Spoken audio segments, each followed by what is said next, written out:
4 and 8, so that explains a little bit of the craziness that goes on in my life on a day-to-day basis. I, about a year and a half ago, had foot surgery. I found out I had a fixture bone in my foot, which was causing problems. I know, that's 4% of the population, that's just me. And it was causing problems with my tendon. I had to have surgery, and I had to be off of my foot for 12 weeks. In that 12 weeks, I could not do anything. I couldn't drive, I couldn't go upstairs. I essentially sat on my chair, and my mother-in-law helped me with my kids because I couldn't even go up to their rooms. So for 12 weeks, I didn't do anything except for eat whatever somebody brought to me and pretty much sit there. So once the 12 weeks were up, I could walk a little bit more on it, but it was a horrendous amount of pain. It was probably the most pain I've ever been in. And that lasted until August of the next year. So I had surgery in August. The pain was horrible until August. And I was so frustrated with not being able to do anything, not being able to exercise. And one night I just broke down and I told my husband, I'm like, I've got to find somebody who can help me. I need a trainer, I need something. Like, I've gotten in this, like, I'm just going to sit here, I can't do anything, my foot hurts. What's the point of eating good if you're going to just sit in the house anyways, kind of thing. And so we had this whole discussion about it at night one night, and then we went to bed. And in the morning, he wakes up at 4 to go to work. He went off to work, and I was awake, because that's what happens every night. And I got on my phone, and I Google searched, does Aetna Insurance pay for a personal trainer? I was just curious. I thought, well, it's worth a look. The first thing that popped up was an article written by somebody who owns a training facility. And I read this like really in-depth article. I'm like, okay, I'm gonna look at this. I'm gonna look at all this Aetna stuff. Like, it made me feel really good. And I thought, this sounds like an awesome place to go. So then I look, and it says something about Houston. And I'm like, oh my gosh, it's in Houston. Now, Houston's a huge area, obviously. It could be anywhere in Houston. So I go to the contact us information, and it says Mason Road. And I'm like, I live off Mason Road. It is literally, I have passed this place 3,000 times. So I'm like, oh my gosh, like light bulb, like, oh, this one Google click led me to this. There has to be something to it. So I send my husband a message, and I'm like, Mike, I think I found some place I want to talk to. And he goes, is it Medical Fitness Pros? What are you talking about? He's like, I was just online and Googling something. Because I was like, oh, I'll just go back to the why. And he's like, you've had surgery. You are going to go somewhere and they're going to do something and you're going to re-hurt your foot and it's going to be this long, drawn-out process. It still hurts from before. This place says that they will work with you after you had surgery, and the two of us, totally separate from each other, came up with the same thing. So I'm like, okay, this is a sign. So I call and I talk to Michelle, and she's like, okay, we're going to have you talk to Kimberly first. She does nutrition, and then we'll get you started. So I came in and talked to Kimberly. I took a little quiz, and we sat down, and she is like, we don't do any bad food. We don't do this. I'm like, I got the pizza. We're not going to do, we're going to cut out all the sugar. We're going to do proteins and carbs. And I'm like, okay, I got this. I was like real, like worked up about it. I'm like, I can do this. And then I got home and explained it to my kids, and my 8-year-old started crying. Hysterically crying. Our life is over. We will not be able to eat cupcakes on our birthdays. We will not be able to go eat yogurt with me anymore. And that's the thing that we both love. And I mean, it was like my husband and I had to sit down and talk to her and say, it's going to be a change. It does not have to mean anything is over for you, but it's going to be a change. So I started here. August 11th, I believe, was the first time. I saw Kimberly, and then I started with Brenda, and I started the personal training twice a week, and it was amazing. Like, I thought it was going to be so hard to stop eating the things I was eating. I thought, like, I love this stuff. And then I started doing everything that was on there, looking at the proteins and looking at the stuff that has sugar in it at the grocery store astounds me.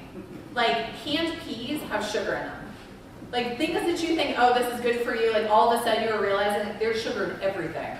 And so my kids would look at it. My 8-year-old, who is the one that was devastated by this, can tell you a carb versus a protein like there is nobody's business. And she would say to me, have you had your snack today? Do you need me to get you some almonds? Because I would be like ready to go at like 3 o'clock in the afternoon because we would go to dance. I'm like, I haven't had my snack. She's like, I'll go get your almonds. Like my kids would like weigh stuff out and like they're eating almonds as a snack. And I'm like, okay, there's something to this. So it's been a huge transformation in my entire family. My husband was drinking Coke, no joke, like 5 times a day. I mean, horrible. I can't imagine what is going on in his, like it's been going on since he was tiny. His whole family is like that. That's all they drink. They don't drink water, they don't drink anything. They just drink Coke. My husband has not bought Coke to put in our house in 2 months. He said he has never lived in a house that does not have Coke in the house. Like we stopped cold turkey. I drink Diet Coke like there's no tomorrow. Probably about inside this Coke. And the day that I stopped cold turkey, and in 3 days, I was in the fetal position in my room because my head throbbed so bad. And my father-in-law was like, what is she doing? My husband's like, she just stopped drinking Diet Coke. And he was like, okay, there's something to this now. And my father-in-law actually stopped drinking Diet, like all sorts of stuff afterwards. And like, he started working out, he travels, he was working out on the road. He was checking the calories and the carbs and the proteins on his phone before he started eating stuff. Like, it has been an amazing transformation, not for just my house, which it has been, but like, friends who are gonna quit going to the gym have decided to start going to the gym. And just because, at first, I didn't want to tell anybody. Like, I told my husband, like, I'm not telling anybody I'm doing this. I'm just gonna do it on my own, like, kind of on the down low. Like, I don't want anyone, like, staring at me, like, how much have you lost this week? Did you lose anything? Did you, no. And then a week later, I was like, do you know what, guys? I'm on this amazing nutrition plan, and I'm going to the gym. And so now every person that I meet knows that, and every person knows that I go here. So, yeah, every single person. So I've had a lot more support. I was thinking, like, I'm going to do this for myself. Like, I don't want to talk about it. But people have been so amazing. I have friends that when I go out to lunch will say, is this a good place for us to go? Like, should we go here or should we go here? Well, it's easier for me if I go here. Okay, let's go here. And it's really been like a huge, amazing like thing everywhere. And then every week, like the accountability, like Michelle and I have like this, I'm like walk up and I'm like, okay, Michelle, I'm gonna take my shoes off. I'm gonna get on that scale. I don't know. And she's like, it's fine. It's all good. Like she's like the one who's like, you lost 2 pounds this week. And I'm like, I love you. Let's move on. But over the last, I've been doing it since August 11th, so it's been just over 5 months. I've lost almost 47 pounds. So I lost a couple pounds here, and then I would stop, and a couple pounds here. But the accountability, like being able to walk in every Thursday or every Tuesday and have, here's your chart. This is what you've done this week. This is what you need to do. This is how much water you've had. And having, like, I see Michael now with my husband, who has not worked out in a very long time. I encouraged him to come after Christmas, so he's been here 3 times. I think it's like throwing him for a serious loop, because he would like wake up and he's like, I cannot move my body. I can't steer the car. Like, but he's so happy. Like, he's so much happier. And he said, I'm so much more impressed now since I've been here and seen what you're doing. I was impressed before, but like now seeing it's hard work, but I've never once wanted to not be here when I'm supposed to be here. Like most things I'd be like, oh, I've got something going on, and I don't, like every time I'm like, I really wish I could be there if I can't be there. Like I wanted to come every Tuesday and Thursday. And that is probably the biggest thing ever, is just wanting to be here and like wanting, like I've come and weighed on days that I can't even work out. I'm like, I'm here early, I'm gonna weigh because I have a chance while I'm walking down, you know. But I cannot say enough about the change. I said, Kimberly texted the other day, I'm like, you have no idea the change in my entire family. I mean, in me, but my husband, we went this weekend, so our kids could play in the snow. He was like, you weren't out of breath. You were in front of everybody. You were like running ahead and like throwing stuff, and like, he was like, the change alone in that has been amazing. But even my foot, which was so painful up until like the week I started, has not hurt me since that August. Like that was my fear, is that like my foot was gonna stop me from doing stuff. And honestly, being here has made it so much better. Like it's unbelievable. But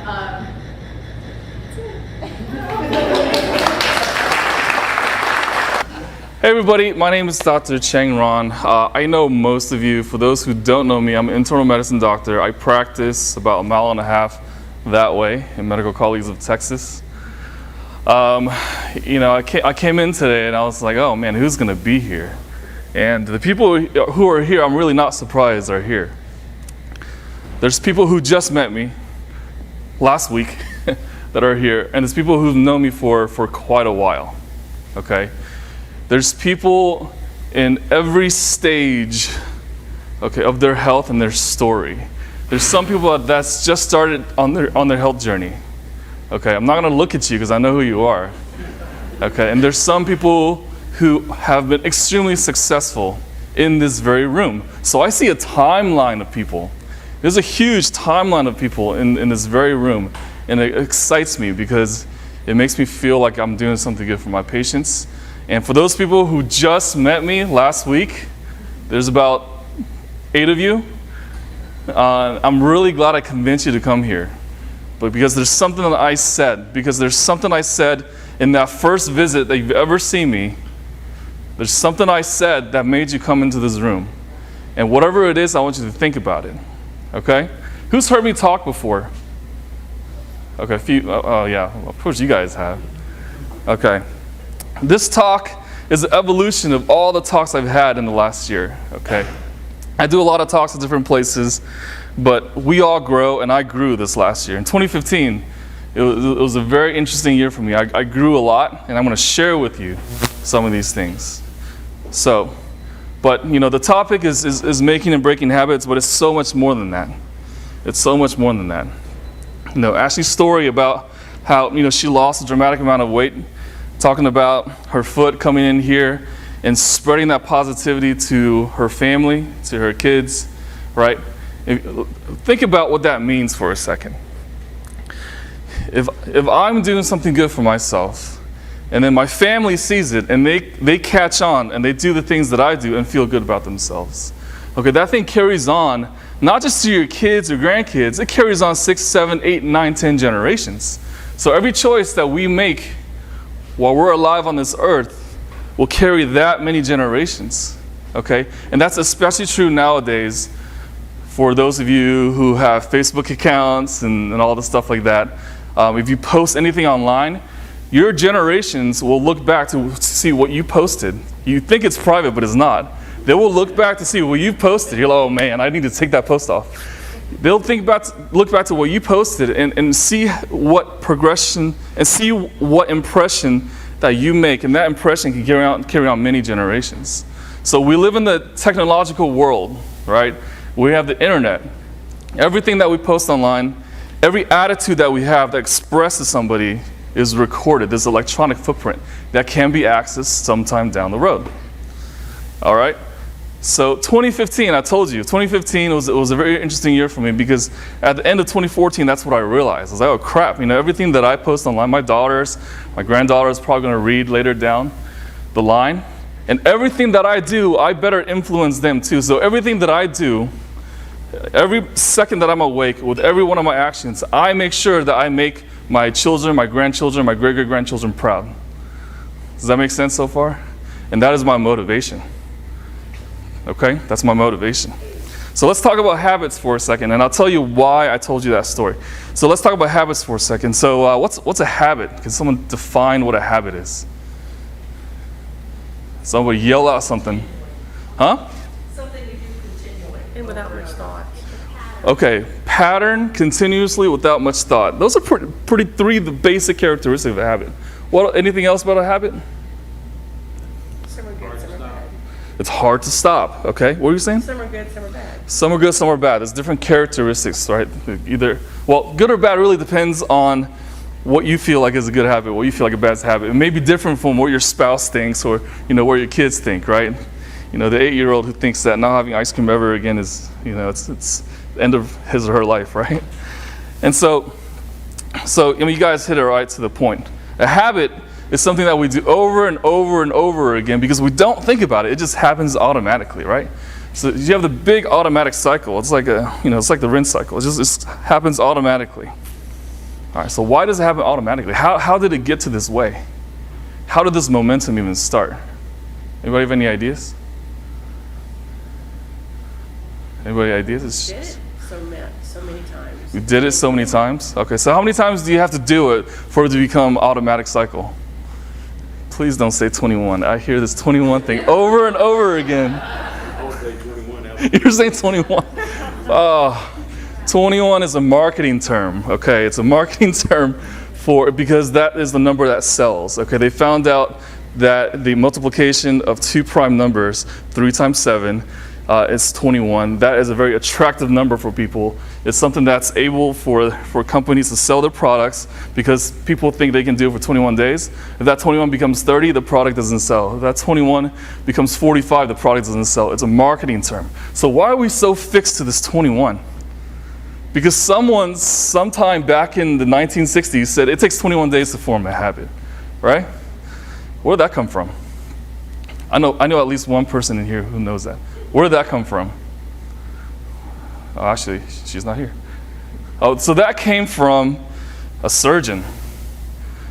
50 years ago, the surgeon, he studied people who are amputees to see how long it takes for them to get used to the body that they have.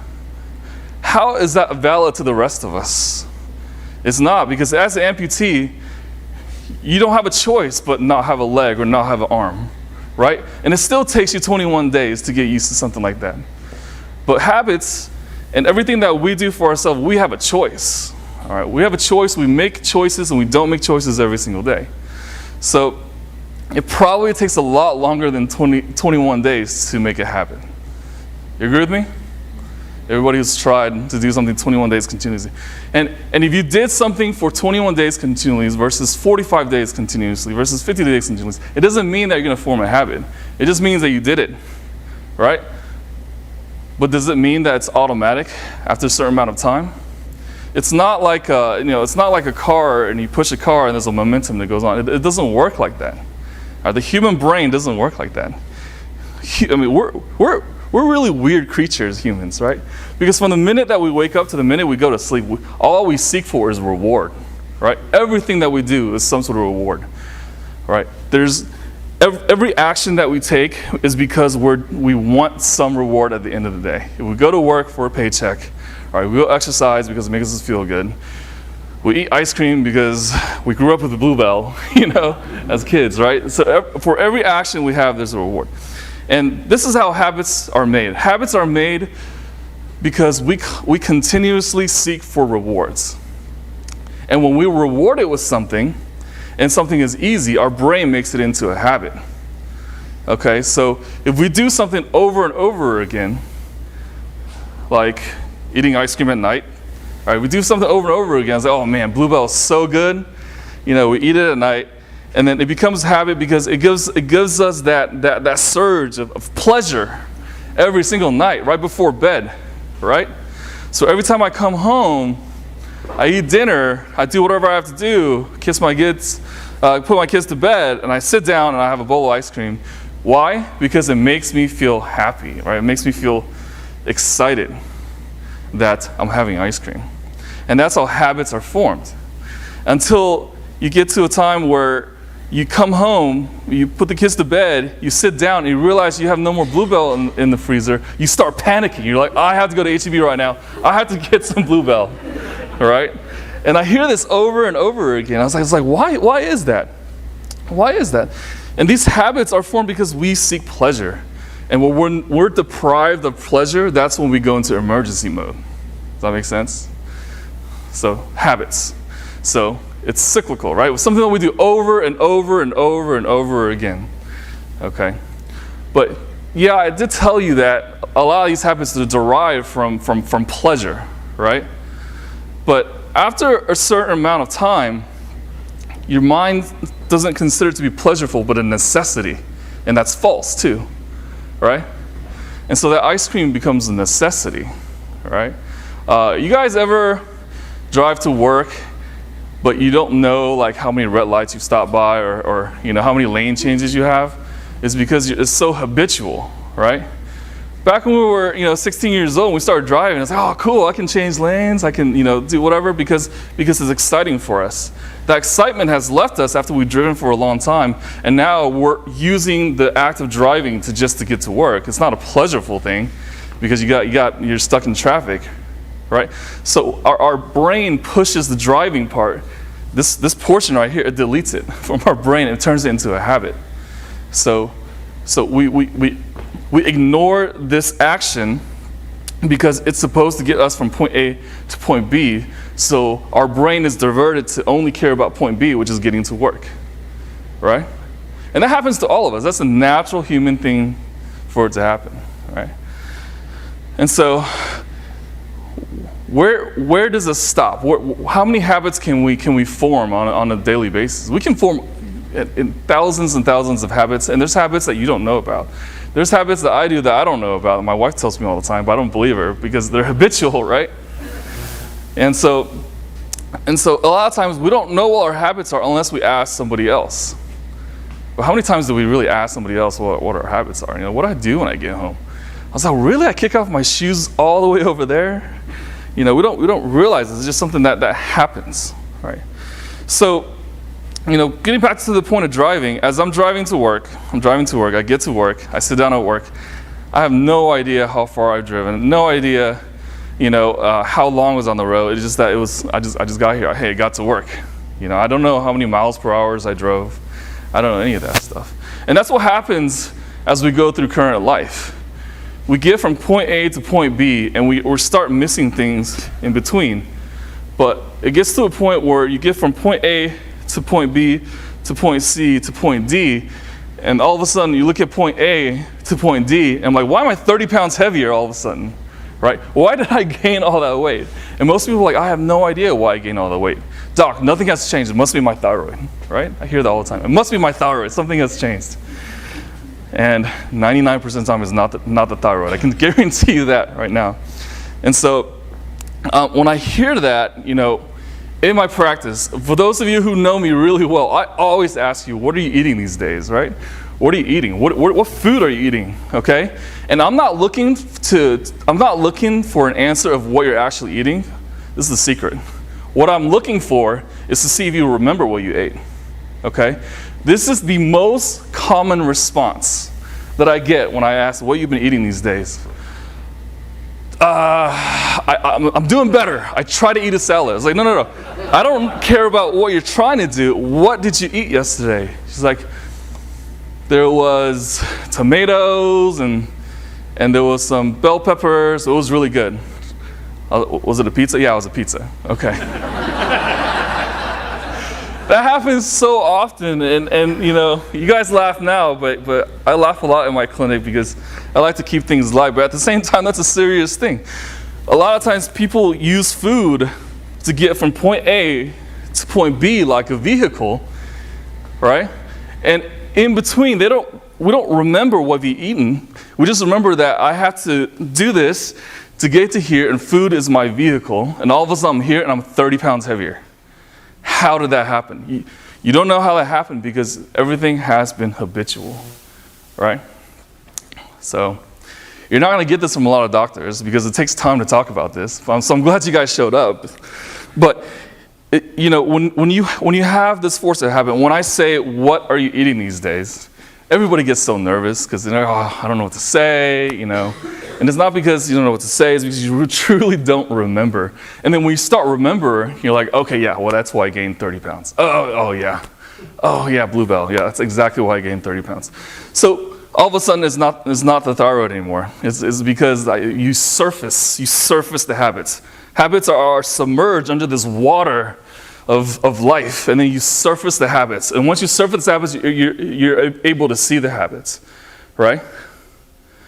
Am I right? So there's 1, 2, 3, 4. There's 6 people in this room who have reversed their diabetes by food alone. 7 people in this room. 7 people in this room. Sorry. Okay. There's a few people in this room that's just started on their journey. And after this, I want you guys to talk about it together to see what the journey is like. But the reason I mention this is because people who have developed obesity and type 2 diabetes, they're over here. They're in D, and they came from A. And a lot of times they don't know where they came from. But to go from D back to A is very possible, right?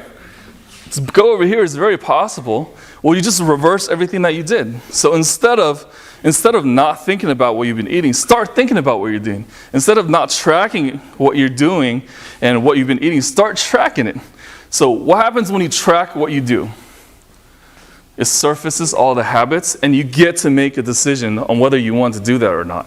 Everything that you do is going to go towards your goal or away from your goal. I said this 1,000 times to my patients, and you guys are sick of it. But every single thing that you do and don't do in your life, you either goes towards your goal or away from your goal. There's never stasis. You're never in the middle. All right? If you think you're in the middle, you're absolutely wrong. If you think you're in the middle, you're actually going away from your original goals. And if you don't have any goals, you got to start making them. Does that make sense so far? So that's what a habit is. Habits are emotionless because we don't remember what they are. But habits take us from point A to point D very, very fast, and you have no idea how you get here. Okay? However, do I blame my patients? No, I don't blame my patients. I did the same thing. We're all human. But it's my job to educate people on how they got from point A to point D. It's my job to surface those habits so that people can understand, It's not my job to say, hey, you know what, you got to lose about 50 pounds, then you'll be undiabetic. I'll see you in 6 months. That's not my job, right? My job is to make you understand where you are right now. And sometimes I'm mean about it, I'm sorry. Sometimes I'm mean about it, but where you are right now, but where you can be. And when I tell people where they are right now, they're pissed off at me. When I tell people where they can be, they're excited, and they come to this very talk tonight, right? And they're excited. You know what, Doc? I want to know what you know so I can get from point A to point D, and because I'm excited about it.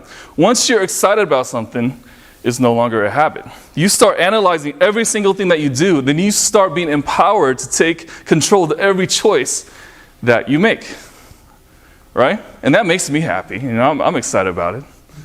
I'm sure you're excited about it too. So how do we do that? So how do you retrain yourself, and how do you remake a habit or something like that? And I just told you that you have to know every single thing that you're doing to go from point D back to point A, or point D to point F if you have another goal. All right? So how do we do that? Well, from knowing that you're in point A and knowing that you're in point D, you actually have to know what happened in between.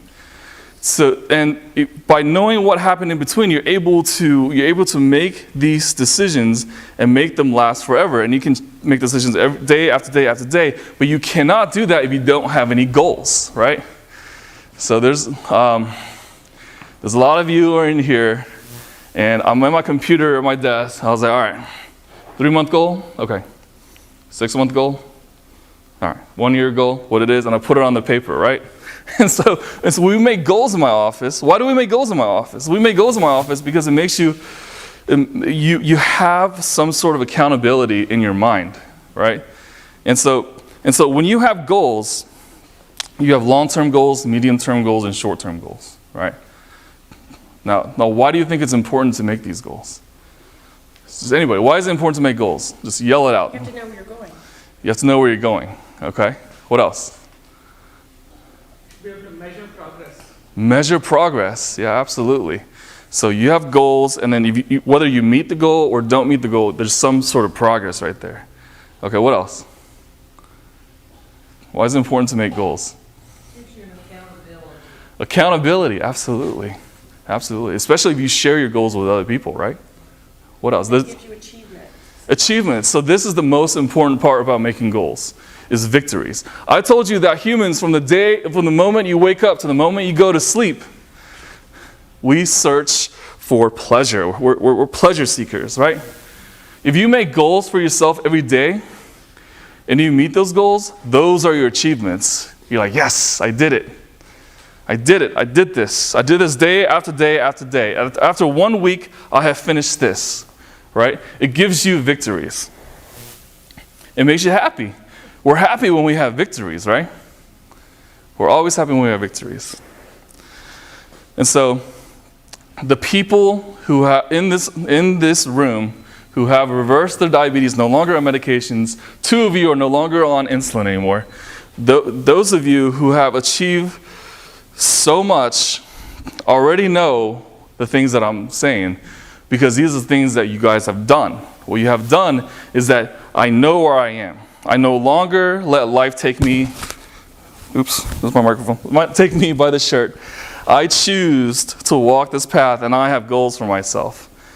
And you guys love coming to the office because we always meet our goals, and it makes you so happy. A lot of times we surpass our goals, but if you guys know me, I'm going to push you no matter what. I don't care how far you come, I'm going to push you to be even greater, and people like that, right? And so, how do you make goals? What are the characteristics of a goal that's the most successful? Anybody know? Hey, does anybody own their own company? Or are contractors? Okay. For those of you who own your own company, do you set goals for your company? Projections? Okay. You have different things that you say, you have deadlines to do this so we can achieve this. Right? So in business, the same way as health. Right? We should make deadlines for ourselves so that we can achieve them, because these are goals, right? And those people who own their own companies, you're so happy when you meet a goal or exceed it, right? And so making goals, the characteristics of a goal, my favorite characteristic of a goal is that it has to be detailed, right? If I own Apple, and I'll say by 2017, I want to make more money, okay, great. But by 2017, I want to make $1.7 billion more, I have a goal. Or by 2017, I want to make $1.7 billion more, reinvest 50% of it into blah, blah, blah, and then generate another $2.7 billion.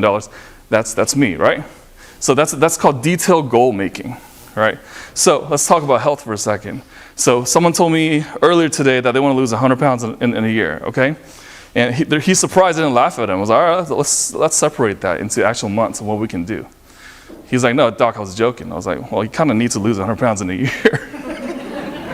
And so guess what? He's like, all right, let's do it, right? And so goal. So that's a long-term goal, 100 pounds in a year. 100 pounds in a year. Is it doable for this guy? Yes. It's 100 pounds in a year. Okay? So let's split that into different things. How am I going to get from point A to point D? Point D is 100 pounds, right? I'm at point A right now. How do I get there? Okay, how many steps do I have to take? I like to divide it, As many as it takes. As many as it takes, okay? If you want to lose 100 pounds a year, you need to have 365 short-term goals. At least. Right? At least. Because those who don't cannot lose 100 pounds in a year. Can't. They can't. So how am I going to make my 365 goals to get over there? How am I going to do it? You're going to be as detailed as possible. All right. Day 1, I am going to open my pantry and get rid of the stuff that I know is bad for me. How do I know it's bad for me? Well, you asked me what's bad for you. And then what I'm going to do is on day 1, I'm going to restock it with things that I know is going to be good for me, so I decrease my availability of reaching for the bad stuff. Okay? That's day 1. All right. Day 2, you open the pantry, open the fridge, it's like, crap, I bought stuff I don't even know how to pronounce. Like, what is this, right? So day 2 is education. Well, what are some dishes I can make, or my family can help me make, and how can I incorporate into my everyday life? Okay, that's day 2. All right. Now we're in day 3. Day 3, the objective of day 3 is to look at days 1 and 2 and making sure you're already successful. So if you haven't gotten rid of all the bad stuff in day 1, get rid of that Bluebell ice cream. And if you haven't learned about the ingredients that you actually bought, then reevaluate that. Always have a reevaluation. So every 3rd or 4th day is reevaluation of the previous goals. Okay? And this is how people do it. And then, eventually, when you have 365 victories under your belt, that's a lot of victories under your belt. You're going to feel pretty good. not only are you going to feel good, the people around you are going to feel good. You start empowering other people, right? You start showing other people that, hey, you're on this path, and people love you for it because people are attracted to stories, right? People are attracted to stories. People will follow stories if it inspires them, right? And so you make your 365 goals until your 365th goal is your major one. You're going to lose 100 pounds, then losing 100 pounds. Okay, but getting from here to here, the odds are against you. Why is that? Let me explain psychology 101 just a little bit. Anybody psych degree or psych major? Nobody? Oh, last time I had one. It would have been fun. Okay, let me explain psychology to you for a minute. If I go into a casino and I'm sitting at a slot machine and I put quarters in, right? So I put one quarter in, I win 10 quarters back. I put another one in, I win another 10. Another one in, I win 10. Another one in, I win 10. So I have all these rewards being piled up. I was like, man, this is great. This is the greatest slot machine I've ever sat down at. So I win 10 times, and the 11th one, I win nothing. You're like, huh, okay. The 12th one, I win nothing. That's it. The slot machine has run out of luck. Run out of luck, okay? All right, let's go back to real life. And so I'm gonna sit down the slot machine. I put one in. Hey, I won another 2 back. That's great. I put one in. I don't win anything. Oh, maybe. Let me try my luck again. Put another one in. I don't really win anything. Put another one. I got 10 quarters back. This is great. Now I can put 10 back in. Right? Another one in. No, I don't really lose anything. So what are the differences? The difference is that in the first slot machine, I have what's called continuous positive reinforcement. Continuous positive reinforcement means I win. And then on the 10th one and the 11th one, I lose. When I lose, I get up and I think the slot machine ran out of luck, and I leave the slot machine. What is that called? That's called extinction. These are psychology words, okay? Continuous reinforcement has the highest rate of extinction out of any reward mechanism in the brain, okay? So I just told you to make 365 goals to get to the 100-pound weight loss, right? Day 1, doing awesome. Day 2, doing awesome. Day 3, doing awesome. Day 20, it's Thanksgiving. Okay, well, it's Thanksgiving. My family's around. You know, I got to do this. Oh, day after Thanksgiving, I'm so full. I don't want to work out, you know. My family's still around. You know, let's go get a cheeseburger. Okay. So what happened is that people do so well, and then something happens, and they become completely extinct. And that's human psychology. That happens naturally. Does that make sense, everybody? The slot machine method? Okay. So this is why people have huge fluctuations in weight. All right, people have huge fluctuations in weight because they go under a continuous reinforcement of a week or 2 weeks or a month. They lose a ton of weight, and then boom, they're back into doing whatever they're doing for another 6 months. And then boom, they're back in continuous reinforcement. They do real well for maybe another month. Like, oh, okay, well, they slump back into it. Is this something familiar to people? This happens to me all the time. Yeah, it sounds familiar. You always have, this is why people have this up and down, up and down, up and down curve. And Dr. Zhu, he's back there. Dr. Zhu is my lung doctor partner back there. We were looking at a graph of a weight loss medication. Yesterday? Today? Yesterday. We were looking at a graph of a weight loss medication. And this weight loss medication, they did a research article on people, right? Oh, those people who started the drug, man, they have dramatic drop in weight, right? And then they start to curve back up over here, right? And then the curve just cuts off.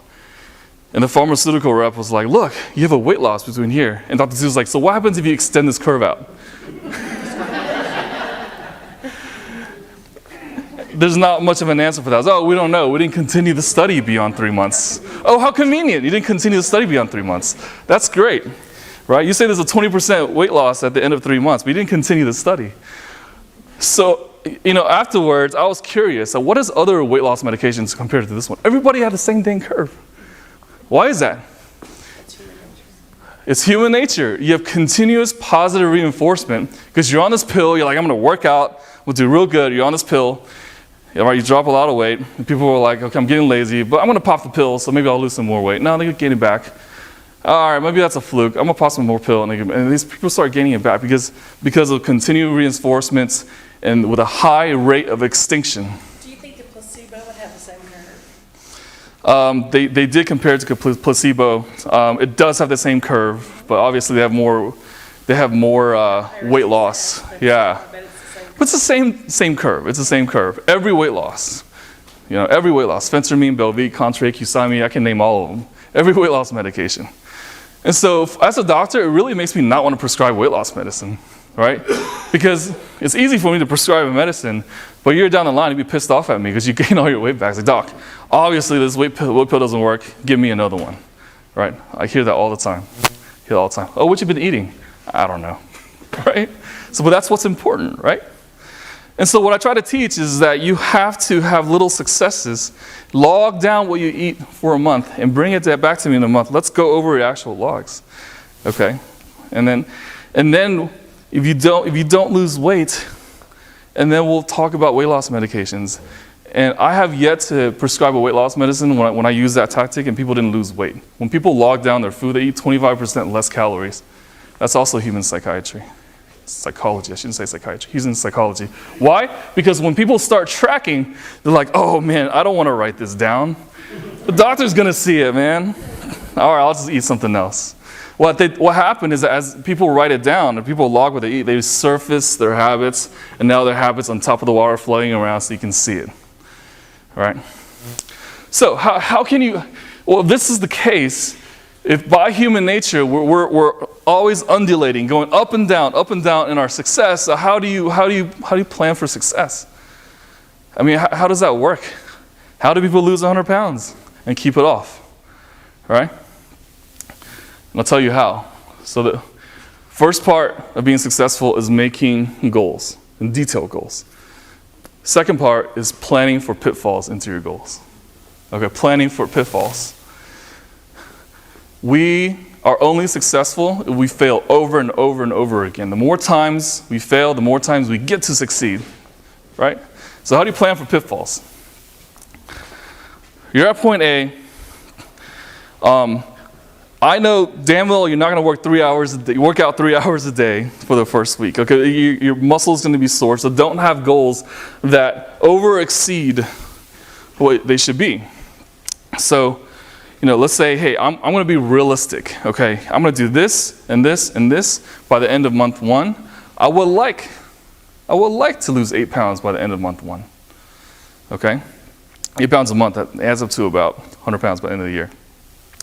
I would like to, or a week, I would like to lose this amount of weight, but if I only lose 6 pounds, well, what do? Do I reset my goals? Sure, you can reset your goals. You can lose, and don't lose 10 pounds the second month. Continue to try to hit that 8-pound goal, and that way that you're not having unrealistic goals, okay? The minute that you think that you fail and you have to catch up is the minute that you are actually going to fail, because most people do not catch up. Okay, they don't catch up, so they go and their behavior becomes extinct.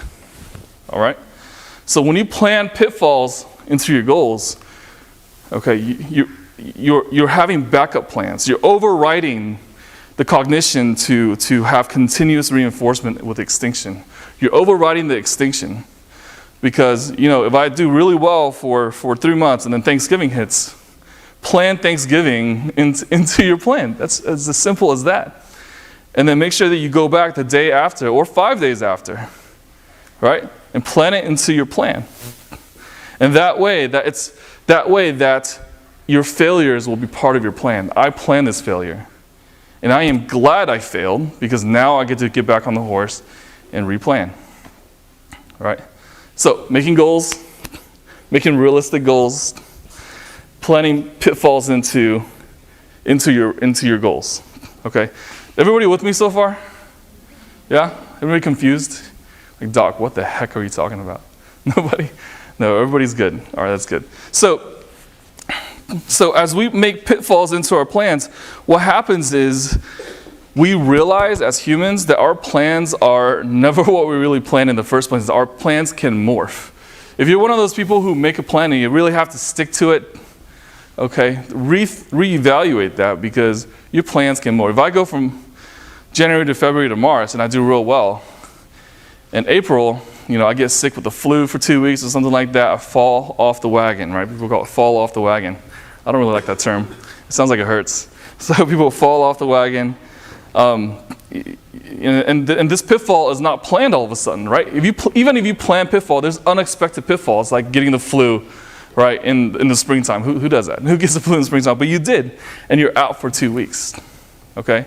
So now you did real well in planning, and real detailed plans from point A to point B, and then you have something unexpected that comes up, okay? Then reevaluate your plan.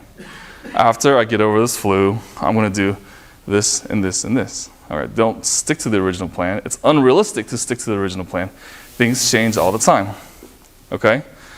I was on a really good fitness plan until my wife told me she was pregnant. And then that threw a wrench into things because she was my running partner up until the third trimester, right? I mean, these are things that happen, I'm glad, I have 2 beautiful daughters. I'm happy she was pregnant, but these are things that happen. But I reevaluated and I replanned what I was going to do, all right? I'm not perfect. I fall off the wagon, so on and so forth. Every day in my job is unpredictable, and Dr. Zhu knows that because he's a critical care doctor. And every day in my job is unpredictable. I have no idea how long my day is. My 9 to 5 is in the office, but I don't know what's going to happen in the hospital. Okay, someone could have a heart attack or stroke, and then I'll have to immediately go. I have no idea. And so what happens is the people who are the busiest or have the most unpredictable schedule, we have physicians and nurses who work really weird shifts, truck drivers who are contractors. They can be called in the middle of the night for transportation or anything like that. These are the people who have the worst health when they come into my office. Okay, doctors have the worst health. Some of the people I've seen. But these people have the worst health because their lives are so unpredictable that it's seemingly impossible for them to plan into something like this. All right, but it is possible. So if your life is full of unknowns, how do you plan for this? Okay, you focus on what is known. You focus on what you can do 24 hours ahead of time. So, for example, let's say if I'm on call, I don't know how many phone calls I get. I don't know if I have to rush to the hospital. I don't know any of this. I don't know what my sleep pattern is like because if my patient's just sick, I kind of have to go, right? If I don't know, I plan for those things. And so I have food available with me, right? Or I have some sort of a pitfall that's planned that if I do get in the hospital, I'm going to do this, and I'm going to try to do this instead of just rushing to the hospital. And then on the way back, stopping by McDonald's or something, just to munch on something, going back to my house, get called again, go back to the hospital, and getting heartburn from the McDonald's. Because I've done this before in residency. It's not fun, Being in New York is very stressful. It's not fun. But these are, the reason I'm talking to you about these are things that I personally have been through. But I've learned that I have to adapt to some way where it's better so that I can help myself, so I can help my family, so I can help my patients to learn these certain ways, right? So, does that make sense so far? Everybody cool? Any questions? No? Everybody's real clear. Everybody's making plans when they get out of here. You're probably making plans right now as you're sitting here. Because I want to get home. I'm going to throw away my cookies. I'm going to tell my children they can't have cookies anymore. They're going to cry. So, all right, so let's get to the next topic. Now we talked about goals, right? Detailed goals, right? Detailed goals. Making pitfalls into your plan. Making the actual plan, all right? If you have a 1-year plan, make one short-term goal every single day. Understanding that plans can change depending on your life situation, okay? The next thing I want to talk about is, have you ever tried to get your spouse or your kids to do something that you think is important, but they really don't think it's important? Have anybody had that experience? Sabotage. Anybody? So why do you think there's such a disconnect? It's just laughing. Why do you think there's such a disconnect? Different goals. Different goals. Okay. Why do you think we have different goals? Because we're different human beings. Different human beings? We Personality. prioritize different rewards differently. Oh, absolutely. That's exactly what I'm trying to get to. Our rewards are so different, right? My reward could be a Diet Coke, but your reward could be a grape, and they'd be completely opposite things, right? All right. And so, in order to have goals, in order to get yourself motivated to something, you have to be motivated, right? And trying to motivate somebody who's completely unmotivated is very difficult at times, right? I'll tell you what, I have a formula for that, okay? Those patients who just saw me last week, who are here tonight, you came in, and you didn't really know what to expect. You probably didn't even know I spoke English, looking at my name. And you're like, oh, what's this guy all about? And two of the people were like, Doc, I'm just here for my meds. Just want to establish my care with you, and I'll be on my way. I was like, no, that's not how it works. Let's talk about your diseases, right? So, and then they're like, what? I just want meds, And so people get confused. So these people come in expecting to be healed with medication. All right. I use that term very loosely. Be healed with medication and then going on their way. All right. But there's a big defect in that. All right. And the big defect in that is I know from my knowledge that 90% of your medications does not prolong your life, nor does it improve your quality of life. So why are you on it? I know that, right? So if my patient knows that, they'll be motivated to try to get off some of these medications, right? There's some diabetes medications that are horrible for you. They actually make your diabetes worse. They actually shorten your life, but people are on this, okay? I'm talking about insulin, by the way. And I'm like, my view is that if you know what I know, if you know what you're doing to your body right now, what each medication is doing to your body, what the side effects are, I don't think you'd be taking it. And that's exactly what I say to people. I was like, if I were you, I don't know if I'd be taking this because I don't think it's good for you, okay? For you guys who know me, I love using food as medicine because food is actually much more important than medicine. And I like to minimize on my medications, right? And so getting back to motivation, how do I motivate this person who just want their meds and then just go on their way to continue life? How do I motivate somebody? Okay. Education? But you know what? A lot of doctors do that, but patients don't get motivated. A lot of doctors do that. So how do I motivate them? Okay. You know what my number one thing is? Hey, how many kids do you have? What are their names? How old are they? Are they like you? Do they have a good relationship with you? Why did I say that? Everybody loves their kids. Everybody's motivated. People know that they have to get better in their health. We all know that we have to be healthier, right? We all know that we have to be healthier. But there's other motivating factors that are there. It's other people. We care about somebody.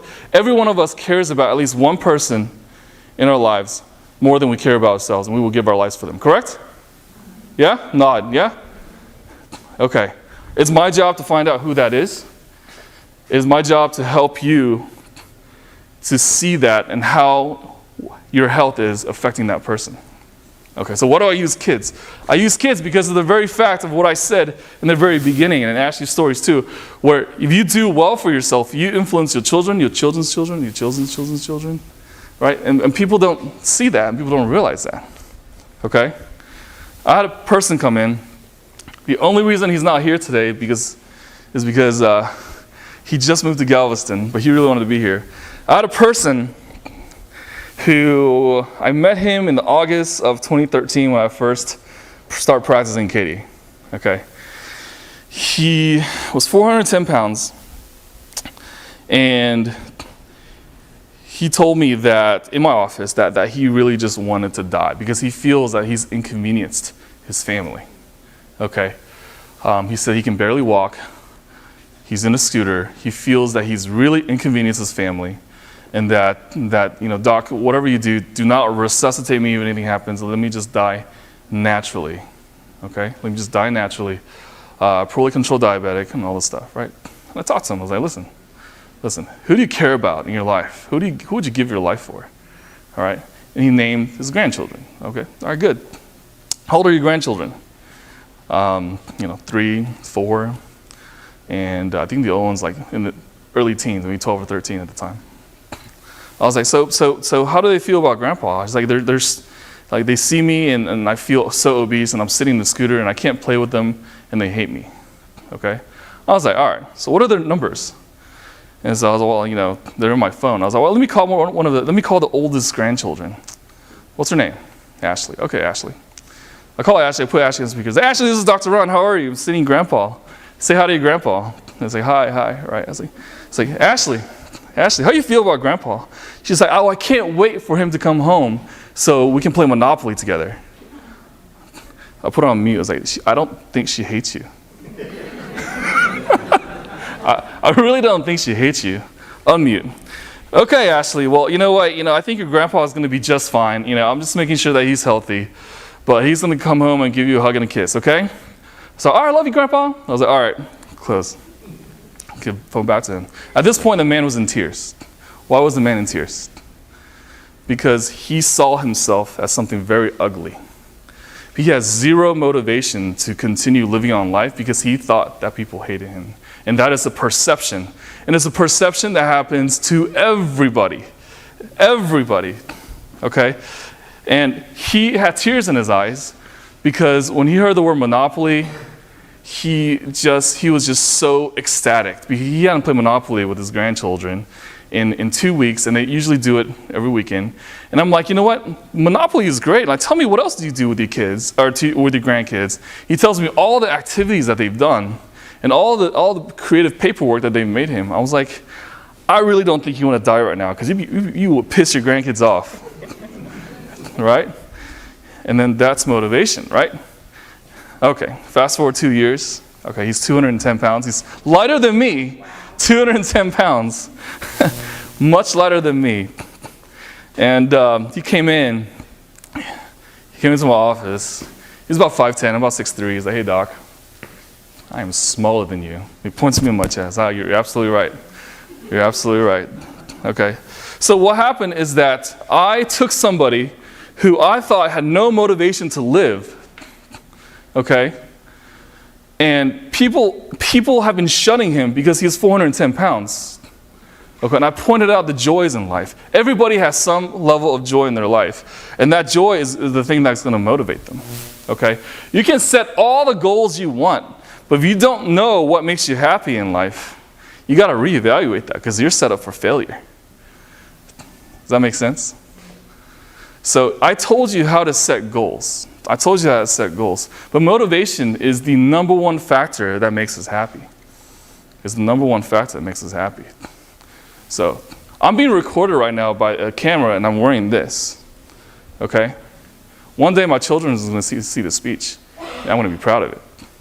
Hopefully my grandchildren will. It's going to be on the internet somewhere, right, Jason? It'll be on the internet somewhere and people are going to see me. And the reason that I'm even up here is to make that legacy for my kids, for my great-grandkids, because my great-great-great-grandfather did it for me. I'm the 5th generation of doctors in my family, okay? They set the bar this high, okay? I actually didn't do as well as my dad. My dad has 2 doctors, he's MD, PhD, and I just had MD. He's like, you're nothing, right? But I like to carry on my family tradition because I'm proud of it. And one day, I'm going to make whoever's watching right now proud of me too. All right? So that's my motivation, right? And me being a physician allows me to talk to all of you and to share with you and empower you all the things that you need to be successful at pretty much anything. This formula that I told you about is not just talking about health, right? It's talking about every single goal, personal goal, business goal, financial goal, socioeconomic goal, political, every single goal is applicable. When I talk about these things, I talk about the habits, talked about motivation, what motivates you every single day, right? Talked about making short-term goals that are realistic, talking about planning for pitfalls, talking about reorganizing your goal once something happens that's out of your control.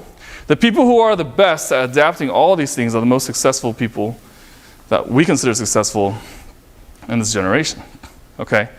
And the people who tell the best stories are the most powerful people in this world, okay? Because people follow stories. People follow stories. Now, I'm a physician. In my kind, we don't tell stories. We don't really tell stories. We say that if you don't stop smoking right now, in 3 years, your PCO2 will climb to 68, and your PaO2 will drop down to 58, and then you will have a 42% chance of mortality. What the hell does that mean? If you don't stop smoking right now, the carbon dioxide in your body will build up to a level where you can't recognize your family. And in fact, you might have to go to the hospital because your oxygen level is so low. Well, your oxygen level is so low that you will just fall asleep and die. Now you know what I'm talking about, right? So a lot of times, physicians, we use a lot of these words because those are the words that we know about. But to relate it to our patients, sometimes it gets lost in translation, right? And that loss in translation is not going to motivate anybody, all right? But the people who I talk to, they know exactly where they stand, and they know exactly where they can be. And it makes me very happy to motivate them, to educate them, because I already know they're motivated, right? So for those of you who can't get your spouse to do things, really evaluate the goals are. Why do we want to do this? Okay, why do we want to do this? What are we looking forward to in the future? And this is how we get there. Start making a plan with those who you love, and you will be successful together. All right? It took me 2 years of marriage to figure that out.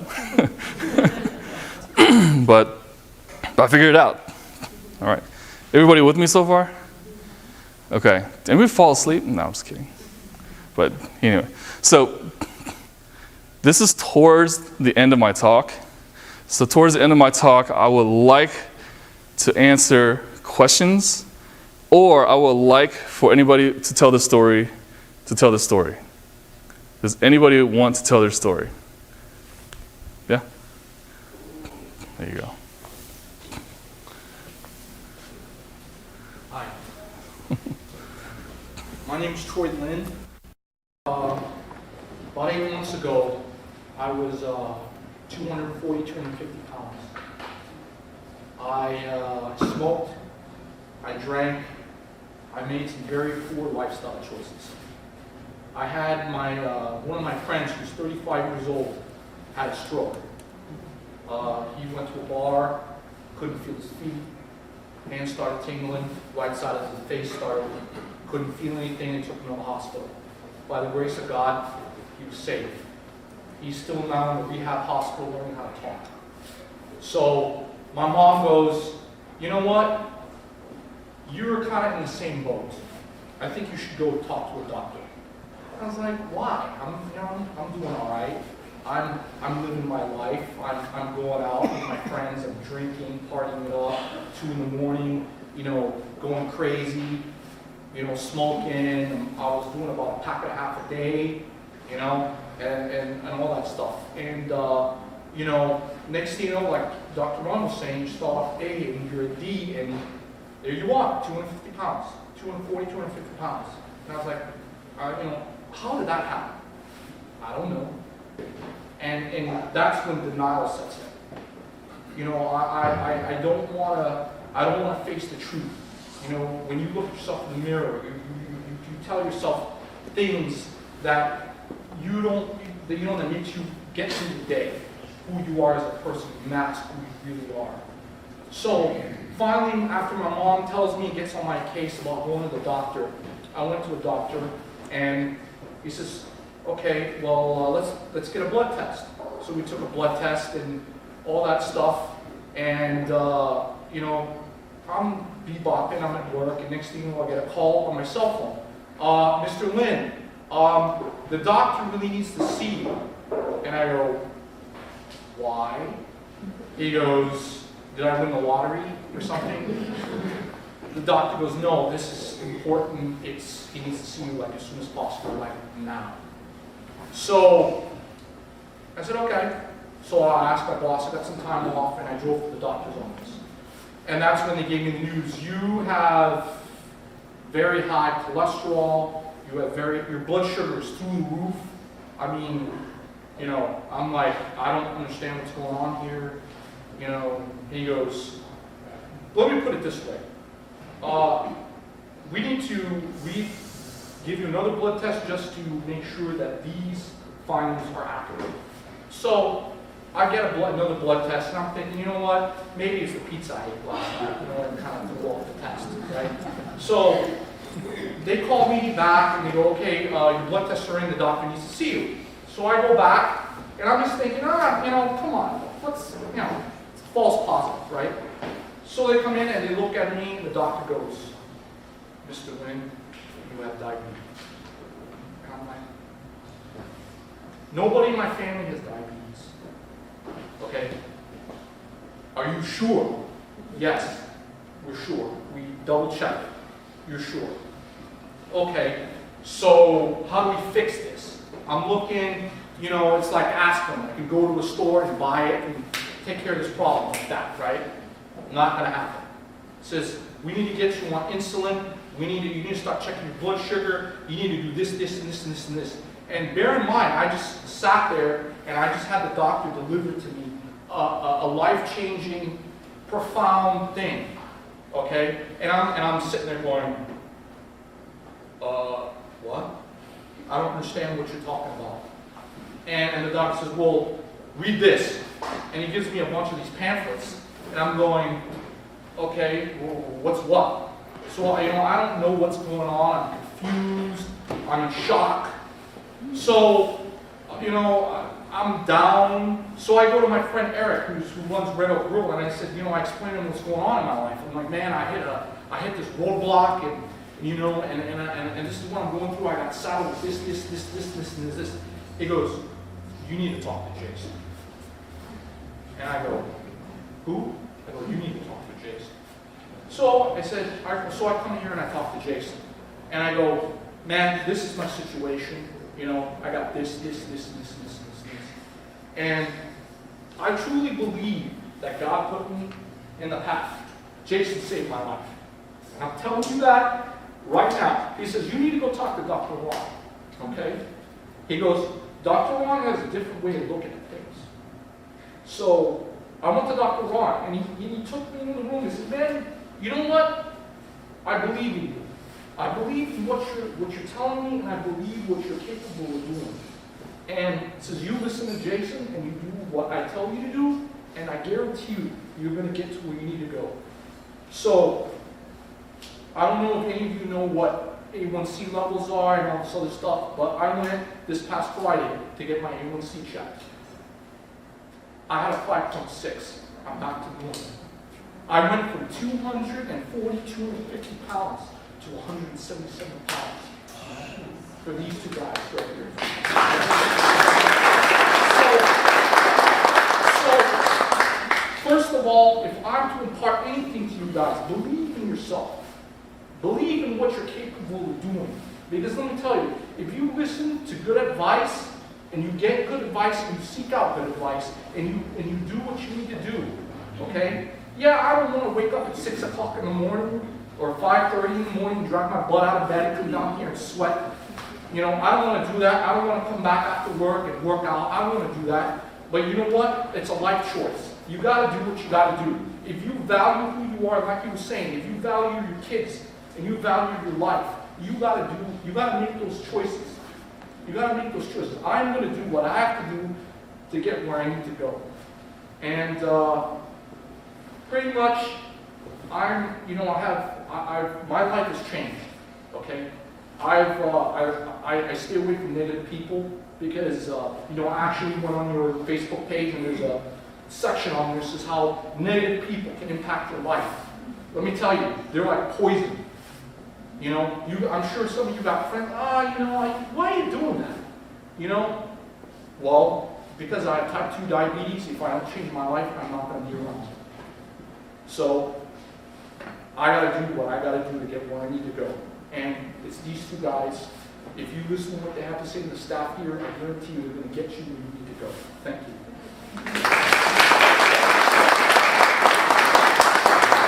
Let me tell the same story from my perspective when he walked into my office.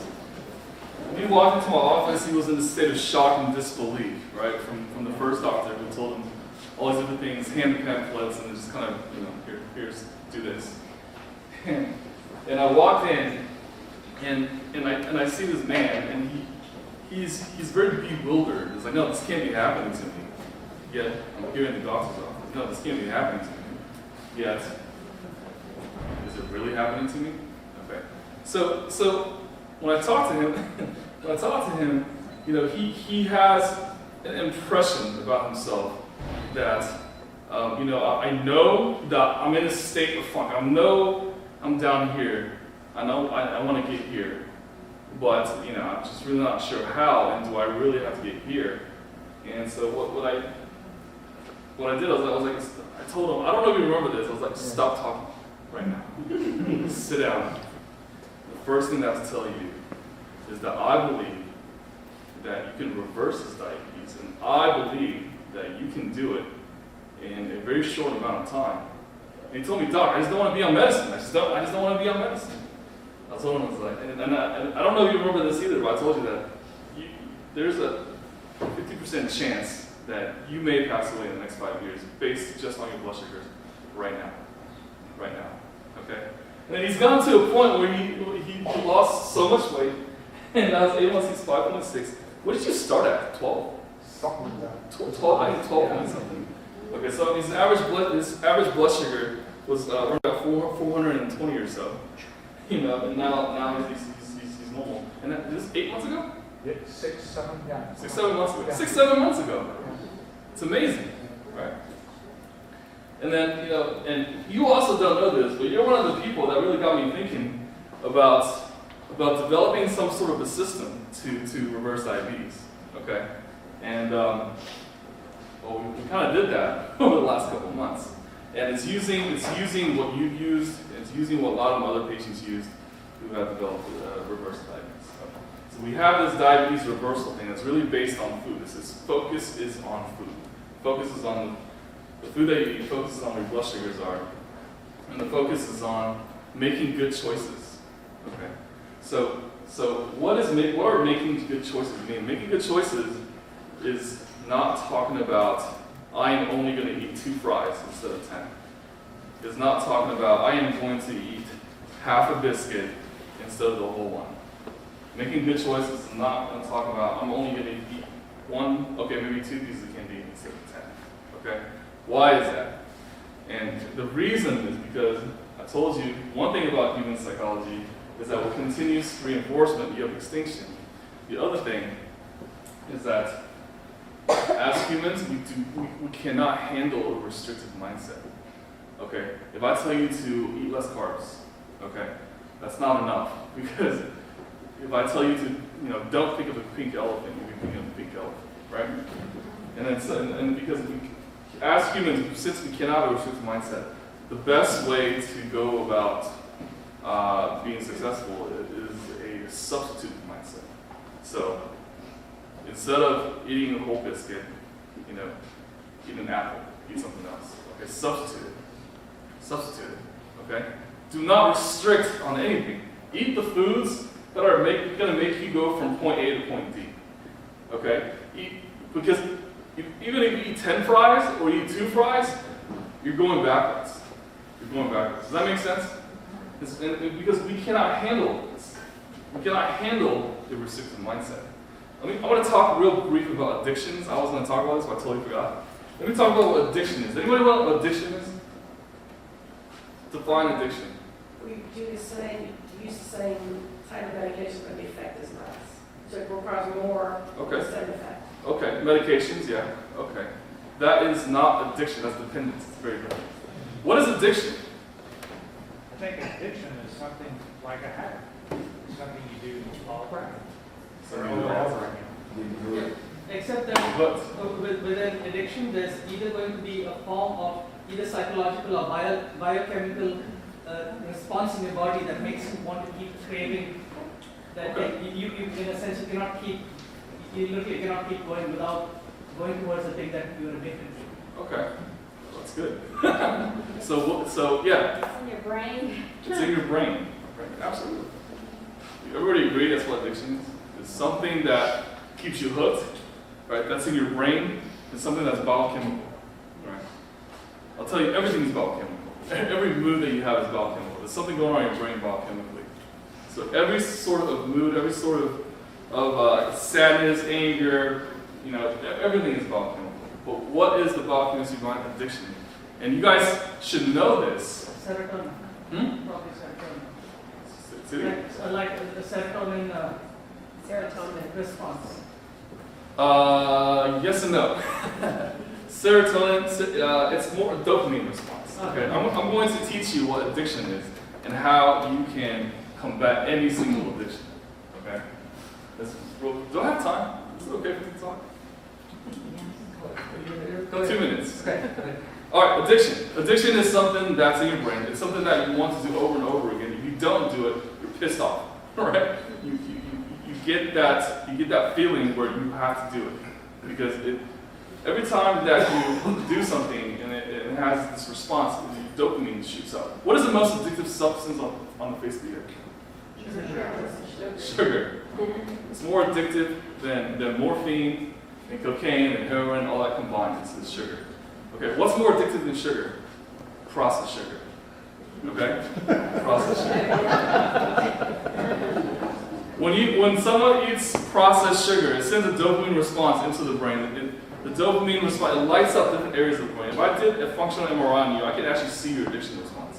Okay? The chemical pathway when you eat a piece of sugar and it lights up in your brain is the same as cocaine, heroin, morphine, people who are addicted also. It's the same high. Just like the other drugs, every sugar that you consume, it takes more and more and more and more to have the same response. Right? And to a point where you're so used to it, and then all of a sudden you get from point A to point B, right? So how do you prevent something like that? And most people think that, well, if you just take away what the addict is using, they go into a withdrawal state and they're magically better. No, they're not magically better. They just want it even more. And you can be off of a lot of these drugs for 20 years and be and crave just as much the first time you take that hit again, and the first time you eat something. It's just as addicting. So why is that? It's because addiction is not cured by taking something away. Addiction is cured by replacing the original addiction with something else, a substituted mindset. Okay. Instead of sodas, I'm going to drink lemon or lime infused water. Okay. Why? Because it's the same level of dopamine response in my head. Most people don't know that, but that's true. Okay. Instead of eating toast in the morning because I'm diabetic, I am going to have some eggs. Okay. And it's all about substitutions. So when people ask me, okay, doc, I know what I'm going to do. I'm going to cut back on carbs. I know you're not going to cut back on carbs. You're going to make substitutions into everything in your life. Make sense? Okay. And so if you think that you're addicted to something or that someone else is addicted to something, substitute it with something else that will give them the same amount of high. It's high replacement. That's all it is. Give them the same amount of high, same amount of dopamine surge, but with something that's actually good for them. Okay? All right, I'm done, Jason. Sorry.